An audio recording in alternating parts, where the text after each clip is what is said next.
সার বিক্রিতে মূল্য নির্ধারণ করে দিয়েছে সরকার, অথচ রাজবাড়ীর কৃষি নির্ভর উপজেলা কালুখালীতে অতিরিক্ত দামে সার বিক্রির অভিযোগ উঠেছে। এতে বিপাকে পড়েছে স্থানীয় কৃষকরা। চাষিদের অভিযোগ, সার কারসাজিতে জড়িত স্থানীয় ডিলাররা। বেশি দামে বিক্রি করছেন খুচরা ব্যবসায়ীরাও। সিন্ডিকেটে জড়িতদের বিরুদ্ধে ব্যবস্থা চান তারা।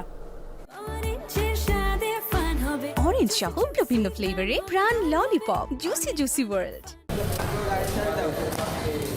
রাজবাড়ীর কালুখালী উপজেলার সারের বাজার, প্রতিটি দোকানেই পর্যাপ্ত মজুদ। তবে গোডাউনের চিত্রের সাথে ডিলার ব্যবসায়ীদের ভাষ্যের মিল নেই। সংকটের অজুহাতে চাষিদের কাছ থেকে অতিরিক্ত মূল্য আদায়ের অভিযোগ তাদের বিরুদ্ধে।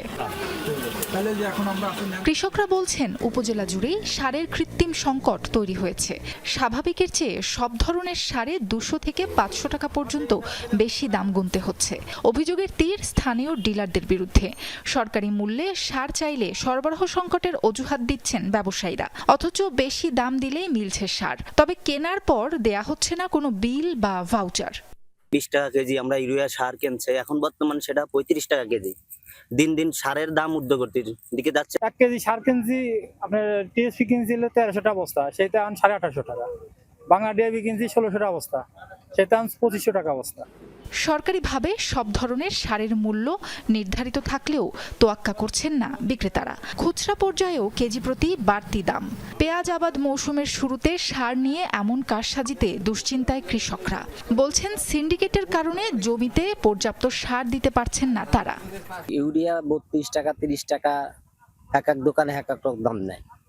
আমরা এগুলো 22 টাকা 23 টাকা করে কিনছি, গতবারও কিনছি।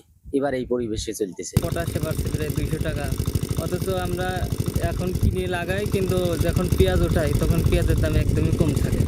তার কারণে আমরা হয়তো খরচ যা করি তাই ওঠে না। এদিকে ব্যবসায়ীদের দাবি, চাহিদার তুলনায় বরাদ্দকৃত সারের যোগান কম। বাইরে থেকে বেশি দামে সার কিনছেন তারা।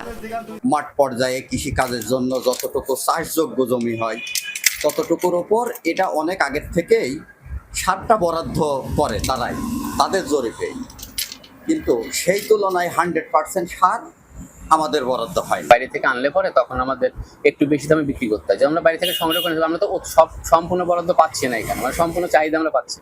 এই ক্ষেত্রে এটা হয়। উপজেলা কৃষি কর্মকর্তা বলছেন, বাইরে থেকে সার কিনে বেশি দামে বিক্রির সুযোগ নেই। সিন্ডিকেটে জড়িতদের বিরুদ্ধে প্রমাণ পাওয়া গেলে নেওয়া হবে ব্যবস্থা। ফসলের আবাদ অনুযায়ী আমরা একটা চাহিদাপত্র দিয়ে থাকি বছরের শুরুতে। সেই অনুযায়ী যদি আসলে বরাদ্দটা আসতো, আমাদের বরাদ্দ তার থেকে কম আসে। যদি বাইরে থেকে নিয়ে আসে, নিশ্চয়ই অন্য একটা জেলা থেকে নিয়ে আসছে, অন্য একটা জেলার ডিলার বিক্রি করেছে। সেক্ষেত্রে ওই ডিলারও যেরকম ভাবে অপরাধী, উনিও যদি বাইরে থেকে নিয়ে আসে সেও অপরাধী। কালুখালীর প্রায় 75% মানুষই কৃষি নির্ভর। উপজেলায় সরকারি অনুমোদন পাওয়া সারের ডিলার 31 জন। সাবরিনা লিজা, যমুনা নিউজ।